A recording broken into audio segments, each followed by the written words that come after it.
You know, for centuries, there's been this one small island in the Indian Ocean, but it's also known by another name, Rathna Dweepa, the Gem Island. It's got this legendary reputation for producing some of the most spectacular gemstones the world has ever laid eyes on. And today, we're going to find out exactly why. And look, this isn't some new marketing slogan. We're talking about a legacy that goes back centuries. I mean, even the legendary explorer Marco Polo was just blown away by the island's riches.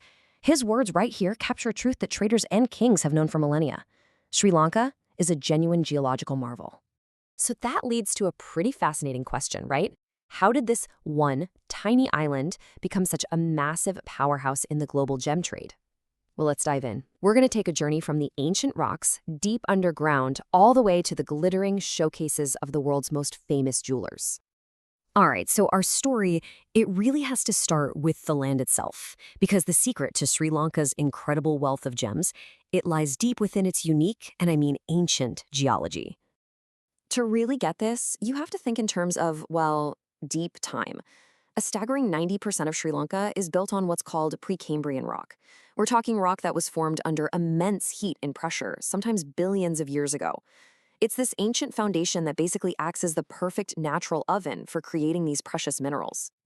And this is where nature does most of the heavy lifting for us. You see, over countless millennia, weathering breaks down that ancient rock, and that sets the gems free.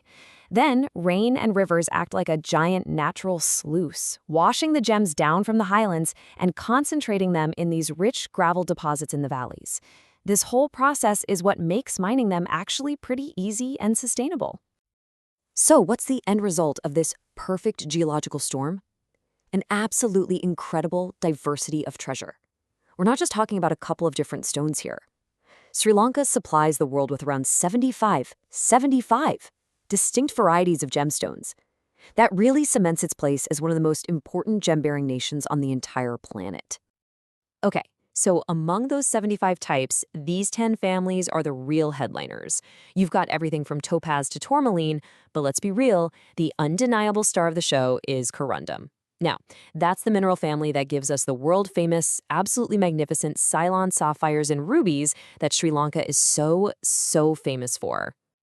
But you know, a stone pulled from the earth is still just a rough crystal. To transform it into a dazzling jewel, you need human skill. That journey from rock to royalty, it depends entirely on the artisan's touch. And this is where the human element really shines. Sri Lanka is home to an army of some 20,000 master gem cutters, also known as lapidaries. Their craftsmanship is just world-renowned, and their ability to unlock the inner fire and unique color of a stone, well, it's absolutely crucial to the industry's success. And their secret? It's this fantastic blend of the ancient and the modern. On one hand, you have these hereditary skills that have been passed down through families for centuries. But on the other hand, they're using cutting-edge tools like computer-aided design systems to get absolute precision. It really is the best of both worlds. So what does that level of quality and precision get you? Well, a client list that reads like a who's who of luxury. I'm talking about the world's most prestigious watchmakers and jewelers. Think Rolex, Cartier, and Tiffany Co. They all rely on Sri Lankan artisans for their perfectly calibrated gemstones. But hey, it's not just about beauty, it's also about ethics. Sri Lanka is a signatory of the Kimberley process. Now, this is a really crucial global standard that was set up to prevent the trade of conflict diamonds, making sure that the gems you buy aren't funding violence. This adds a powerful layer of trust and responsibility to every single jewel that comes from the island. But this industry is so much more than just an economic engine. In Sri Lanka, gems and jewelry are deeply woven into the very fabric of the culture.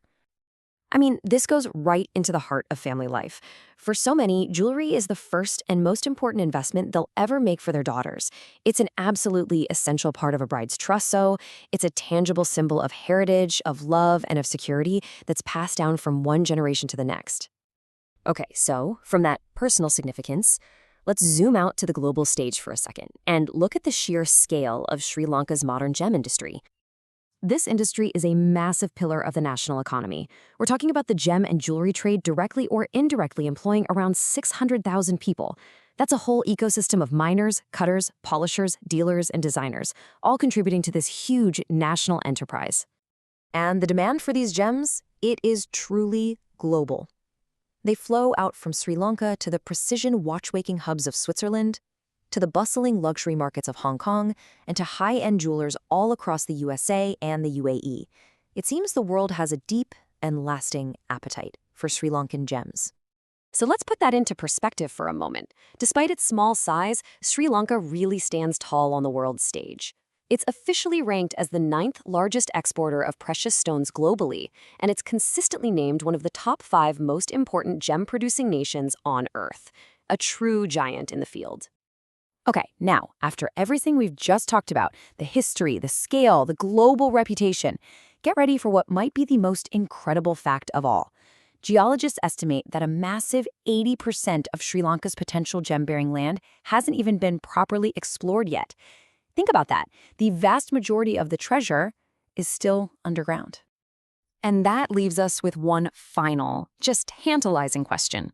For an island that has already given the world so much beauty, what other priceless treasures are still waiting just beneath the surface, yet to be discovered?